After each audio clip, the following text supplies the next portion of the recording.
Rephaim is a term used by the writers of the Old Testament to describe the various races of giants that were living among the Canaanites. The term carries necromantic undertones relating to the underworld and the shades of the dead, implying that the spirits of the giants can be reawakened and reanimated in the land of the living. The Bible in numerous places refers to the Rephaim. This word is often associated with the shades of the dead and is considered by many Bible scholars to also directly refer to the spirits of dead giants in the underworld. The phrase Rephaim also carries with it the sense to heal, which some people have translated as meaning the ability to be revived from the dead, to be raised up again from the dead.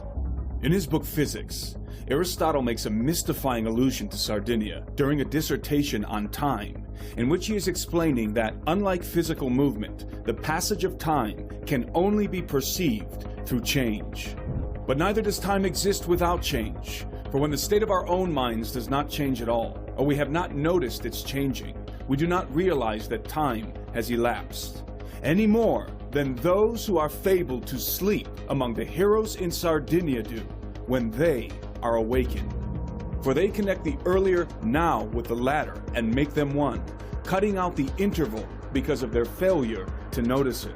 Aristotle's reference to those who are fabled to sleep among the heroes in Sardinia cannot be coincidental in light of the tombs of the giants and the legends concerning them. What Aristotle seems to be implying is that the heroes buried in the tombs, the Rephaim, the giants, can somehow be awakened or reincarnated, and that when they are, they don't realize how much time has elapsed.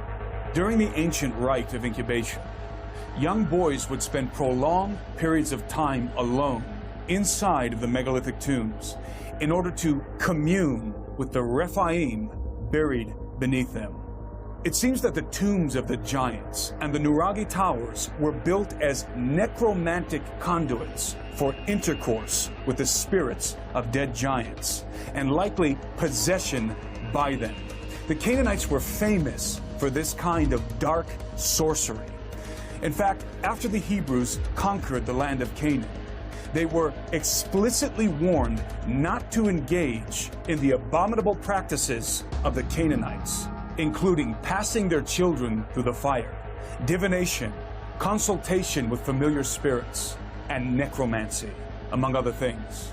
These practices were not only condemned because they were wicked, but because they were effective in placing their practitioners into contact with the shades of the dead and demonic entities.